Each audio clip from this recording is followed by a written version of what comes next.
Hi friends, जय जगन्नाथ। ଆମର hotel ଦେଶୀ ସ୍ପାଇସେସ୍, ମୋ ଚ୍ୟାନେଲ ହୋଟେଲ ଦେଶୀ ସ୍ପାଇସେସ୍। ଆଜି ଆମର ଗୁରୁବାର ପାଇଁ ଶ୍ରାବଣ ମାସ ସ୍ପେଶାଲ ଭାତ ଡାଲମା, ଏଇଟା ଗୋଟେ ଦେଖନ୍ତୁ ପୋଟଳ ଆଳୁ ସୋୟାବଡି ତରକାରୀ, ପୁରା କଷ ତରକାରୀ ଆଉ ଟମାଟୋଟା ଦେଖୁଛନ୍ତି ତ ଯୋଉଭଳିଆ କଷା ହେଇଛି ଖଟାଟା ପୁରା ଖଟା ମାନେ ଖଟା।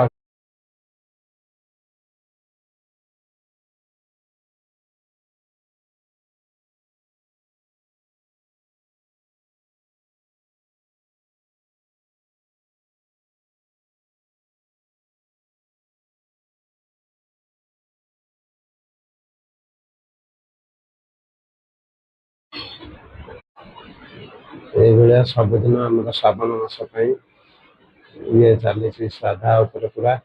ଦି ଜଣ କଷ୍ଟମର ବର୍ତ୍ତମାନ ଷ୍ଟାର୍ଟିଂରୁ ବସୁଛନ୍ତି, ଭଲ କହୁଛନ୍ତି, ଭାଇଙ୍କର ରିପ୍ଲାଏ ଭଲ ଅଛି, ଖାଇବା ଭଲ ଅଛି, ପଇସାକୁ ନେଇକି ଖାଇବା ବି ଭଲ ଅଛି କହୁଛନ୍ତି ଭାଇ।